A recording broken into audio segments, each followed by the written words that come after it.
Hey guys, Scott here for the Mental Metal channel and mentalmetalDetecting.com. And the sun is in my eyes, but never fear. In front of me here, in front of you, is the Minelab X-Terra Pro. This is the baddest machine out there for under 300 bucks. At $269, you get a bunch of features in this machine. And we're going to unbox it today and assemble it for you, for all you guys out there who are thinking about getting into the hobby, or maybe you just want a backup machine. I'm going to tell you right now, this machine is packed full of features that you can't even touch for 269 bucks. So this is a great machine. I think you're going to like it. I think you're going to like the looks of it. I think you're going to like the assembly of it. So if you're thinking about getting this machine, I'm going to take you through all of it and show you how to use it eventually. In this video, it's just going to be the unboxing and assembly. And I want to give a big shout out to our friends over at Fort Bedford Metal Detectors, who actually gave me this demo unit to set up for you guys. They knew people would be interested in this machine, so they got this machine to me so I can get some information out to you, help you guys assemble it, take it out of the box, show you what's in the box, and then go from there. We'll do some videos in the test garden. We'll get this thing out there and get it on maybe a hunt site or something, and get some use out of it and see if we like it. I'm already going to tell you I like it. I can tell you right now, it's already out of the box. There's nothing in here right now. It's really light. I've already put it together, already made the video. So let's go check it out. All right, guys, let's go ahead and unbox the new Minelab X-Terra Pro. This is the talk of the town right now for metal detectors under $300. I believe it's probably the best metal detector under $300 that's being offered. So right out of the chute, we have the shaft, or part of the shaft. We have a getting started guide. Hopefully you guys can see that. Oops. A getting started guide. Again, here's the shaft. I don't know if you could see it originally. So part of the shaft. And then in the box itself, you have, looks like the control box. Pull that out next. The olive drab color, which I'm not a huge fan of. I wish they just would have made that camouflage. That would have been awesome. But who am I to judge? Pop this out. Just folds open like that. You have, looks like you have the arm cuff. Says Minelab on the side. Comes with a little bag underneath it, which looks like you get a little Allen wrench and a screw, self-tapping screw from what I see there. I suspect it would be to put in the bottom of your arm cuff. That would be my suspicion. We'll know when we read the manual. And here is the other part of the shaft that's now telescopic with these clamps. Those are pretty nice. Looking pretty good there. What else is in the box? You have the same charging option as you have with the Equinox, from what I understand. So you have one of those chargers, USB. And then last but not least, get it out of here.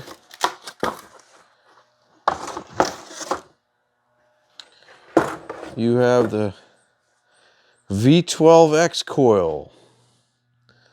Double D. That's your new coil, and the mounting screw has your rubber gaskets or rubber nuts there. It's a screw in similar to what you get now in the 900 and the the Manticore. So it's very similar. And the new coils for the 900, I believe, are like that too, in the 700. So there you go. That's all that's in the box.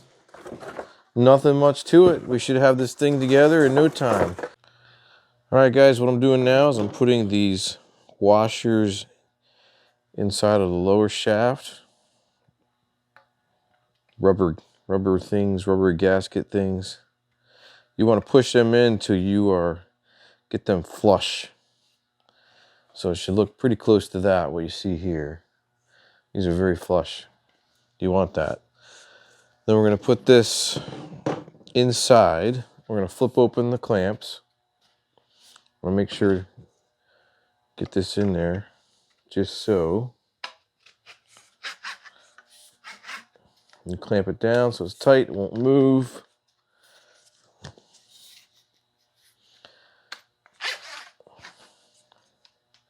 We'll leave that out for now. Now what we're going to do is we're going to put on, following the instructions here just to make sure I'm following it the way they want me to. Now we're going to put on the control box.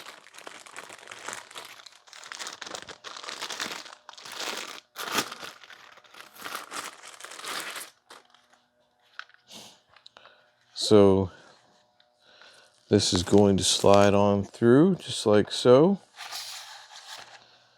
And that's nice because it just clamps into place. So if you get it into a place where you like it, just clamp down, it doesn't even move. That's pretty slick. Actually, that's really nice. And then we're going to put on the, I don't want it to fall. We'll put on the arm cuff. And it looks like it only goes in one way. Doesn't slide all the way through. So that's kind of good. And you slide it in until it's tight. And then you're going to, and that screw lines up. And you put it in right there.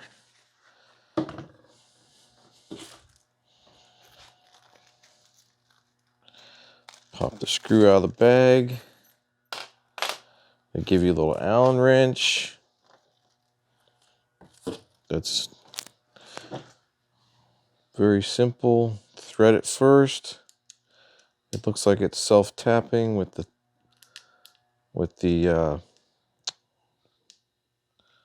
blue paint on there, whatever it's called. And then you're going to clamp it down with the Allen wrench. You're going to screw it in. Hopefully you can see all this. Very simple. Woo.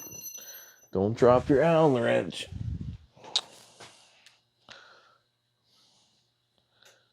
Screw that in until it's tight. And that's all there is to that.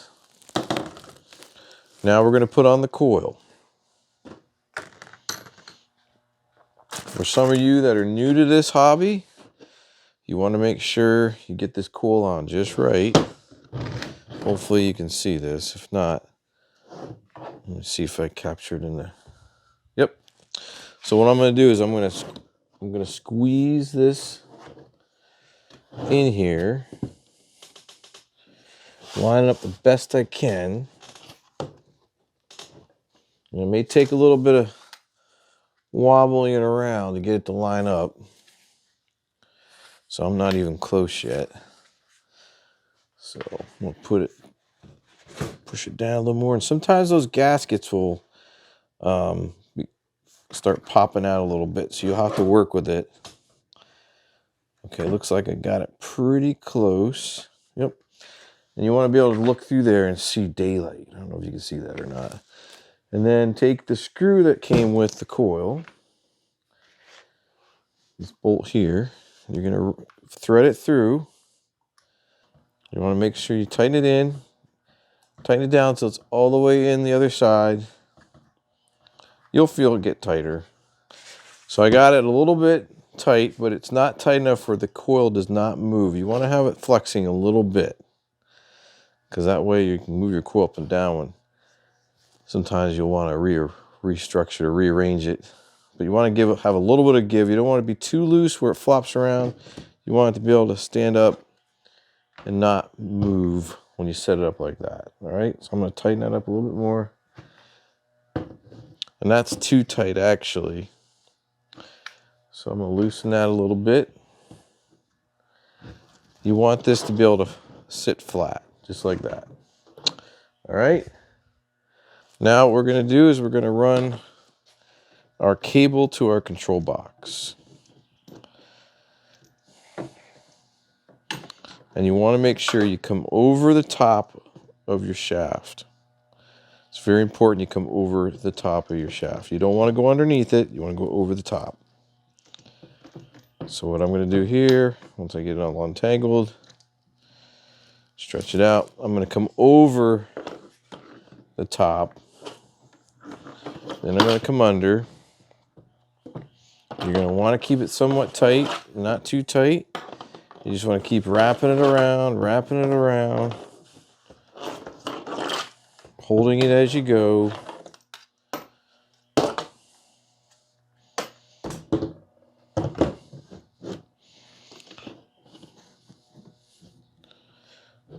Could have probably done this a little bit tighter. But you want to give enough room because you're going to have to extend it out till you're comfortable with it. So I don't want to make it too tight just yet. And then when you come in here, it only goes in one way, and you're going to feel it. You're going to feel it snap in, and then you're going to tighten down that screw on the back till it's good and snug. Now, this is obviously pretty short, so you're going to want to extend this out a little bit. You can extend this one out a little bit. Get it the way you want it. But you don't want this pulling too much. So you want to have a little bit of give here. All right, now to me that looks pretty decent. When you get it to where you want, you lock it in. Let me see if that's where I want it to be. I could probably go a little bit further. So I have this a little bit too tight, so I'm going to adjust it a little bit. And these are the same kind of adjustments you may need to make when you're putting your coil on as well. So I'm going to take one of these out, redo it, get it back on there. Make sure it's snug. And then I'm going to stretch this out a little bit more. So I want it to be a little bit longer. And one thing I noticed already is, see down at the bottom where the coil, this is getting pretty tight. So we're gonna have to undo it one more time to give it some more slack. That's too tight. I don't like that. So we're gonna pop this out one more time, give it a couple more, make it loose.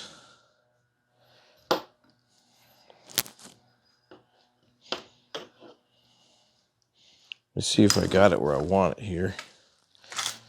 So that's pretty close to where I want it to be. Pop it out a little bit more. Yeah. So that's the length I want it to be. Now I'm going to really adjust the coil cable, keeping some slack at the bottom.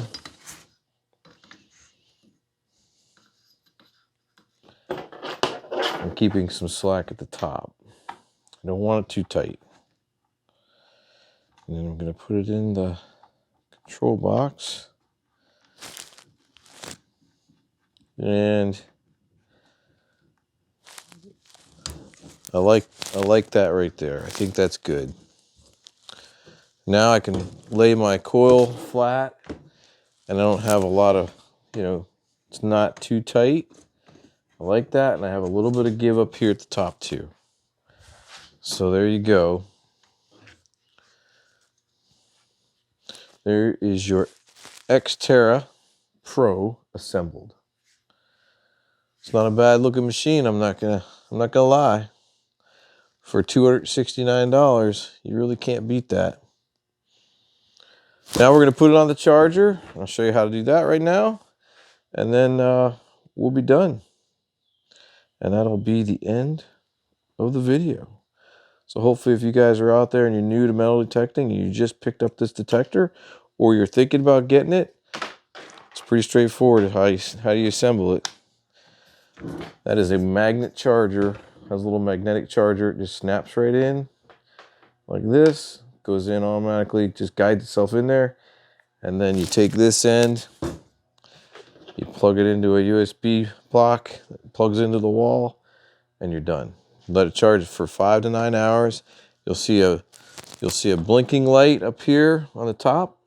When that light's solid, you'll know you are fully charged. All right. All right, guys. So there you go. There you go. There you have it. The assembly and unboxing, if I can hold the box right, of the Minelab X-Terra Pro. Hopefully you got something out of that. If you did, please like, share, comment, subscribe to the Mental Metal channel. And don't forget to give our guys over at Fort Bedford a look. If you guys are looking for one of these machines, they're getting them in. They're going to have them in stock. So reach out to those guys. John Page and Zach Hartman are the owners of Fort Bedford Metal Detectors, and they will take care of you. Trust me, they will. If they don't have it, they'll try to get it for you. All right? So give them a chance to earn your business. I would appreciate that, and tell them the Mental Metal channel sent you over so they know that people are seeing these videos. All right? I will check in with you later. That's it for now. We'll see you in another Mental Metal video.